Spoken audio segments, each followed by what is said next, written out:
So we wanted to have this like living, breathing post game where you get to see little wrap ups with characters and you get little hints of where they could go in the future. And even though it's the end of the Norse saga, we leave it open for maybe there are other things with other mythologies and whatnot. So we'll see where the future of Santa Monica goes. Now, I mean, if you pay attention to Tyr, I mean, there's a reason why he does the 6 animations that he does at the end of the game. I'm sorry, say that again? So Tyr, once you free real Tyr, Yes, yeah. he is in all the realms. Okay, so he's in But six. he does very specific animations. Yes. So So may have seen that he's been traveling the world. yeah. So we noticed that as well. I mean, it was. Can I ask about? Hey guys, and welcome. As you've just heard Eric Williams mention in a spoiler cast on IGN, the future of the God of War story progression, potentially hinting at what's to come next, is in fact teased in Ragnarok in some way. Specifically when we find the real Tyr. There are 6 animations that Tyr does in total when you come across him in the world, and these animations are said to be teasing what's to come in the next game. Today we're going to be looking into this and speaking about what this means for God of War, what mythology the team over at Santa Monica might try next, and what is Tyr actually doing to hint towards this next game. It would be very much appreciated if you guys could consider leaving a like on today's video. We're also doing our best to push for 20,000 subscribers before the end of the year, which would be absolutely insane if we could hit that as well. So if you're able to help with that goal, that would be very, very much appreciated by hitting that subscribe button. I'll probably be looking to do a big giveaway if we do hit that as well on the channel, just to say my thank you to everyone that's helped obviously reach that goal. And to be notified of that giveaway, be sure to join the Discord server in the description down below. We have got a very, very good community over there that we've built over the last year or so, and yeah, you'd be very welcome to join. But without further ado, everyone, let's dive straight in.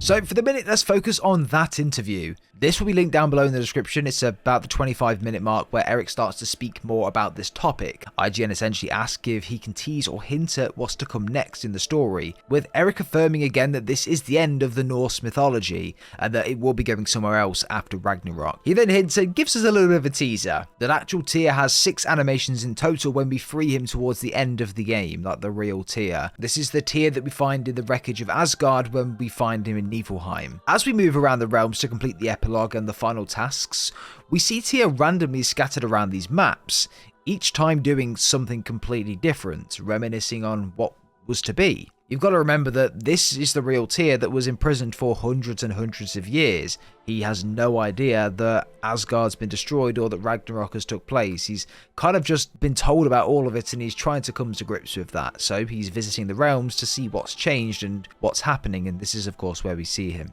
2 of the animations that we see Tyr doing, literally being one, the Tai Chi and meditating. If I'm not reading too much into that or jumping the gun, I think this is pointing towards Chinese or Japanese mythology. Look, personally, I thought Egyptian would be amazing with all of the gods around Egyptian mythology, the pyramids and how they're built and stuff like that. I just think it's super, super interesting and really, really cool. But Japanese and Chinese mythology? Thinking about it, that could be absolutely insanely good. Let's place a few scenarios to build the scene as to what this could look like here. Ghost of Tsushima was a game that was created a couple of years ago and set in a part of the world controlling a samurai during the first Mongol invasion of Japan. The colours, the scenery, the overall culture within the game is just absolutely stunning. We all sit back and think that the scenery in God of War 2018 with all of the colours, the jungle, the greenery, the life is absolutely stunning, but imagine what this is going to be like on PC or PS5 or whenever this game does come out. It could even be the PS6, it may be that long away, but having all of the colours around there, the massive fields that you can run through, all of the mythological buildings and designs that is in that Japanese and Chinese culture that we can go and visit, explore, all of the different enemy types and gods that we can encounter as well.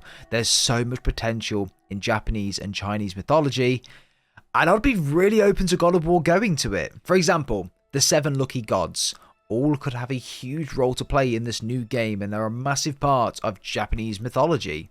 Potentially they could have a big part to play in Odin's mask. Of course, that part of the story is still completely unknown. The mask was split into 2 and just disappeared into the knowledge crack, and maybe it's travelled all the way to Japan, and that's where we carry the story on. Look, I'll leave a link down below with a page detailing many of the gods which could make an appearance in this game in some way, including the 7 lucky gods. I mean, with there being 7, surely that's perfect for the game, no? I'll also leave a link down below of some Japanese mythology on how the universe, Earth and more started, the gods that were created and placed onto the Earth, and how the life started in general. It's really interesting to read through, and it could play a massive part into the future plot of God of War, and if we did go to this Japanese mythology, if you will. So yeah, worth a read, and to get yourself familiar with it is very, very interesting. But how could this story start? Where could it go, and how could we possibly go from Midgard and Norse mythology to ending up somewhere in Japan? Look, for me it has to be related to the mask, right? I mean, surely that has got to play some part in it. We can't just be left on a cliffhanger or a cock tease with this mask for this entire time. There are so many places they can go with this. Why was Odin so obsessed with it for this long period of time? And if it does connect to a different ascendant realm where the likes of Athena or Thor are based, that could be a massive plot twist, and I would love the return of Athena and also the return of Thor as well. And mixing that in with Japanese mythology, that would just be so cool. Look, I've had many different comments about the mask in general, how it's related to Jim Carrey's movie The Mask and things like that. Yes, fair enough, but seriously, looking into the canon of the game, I think it's travelled to somewhere and ended up somewhere randomly on the planet, potentially Japan or China, and it's situated somewhere rather in a hidden temple somewhere, or could just be randomly on a road or a street. Again, you got to remember, it was just randomly appeared in Asgard, and of course that's where Odin built his cabin over the top of it. Someone comes across it and informs their god or their leader at the time, which results in them also then becoming obsessed with this mask to find out what it is. They begin to research and find more about it, and they want to find someone to try and translate this mask and find this second piece.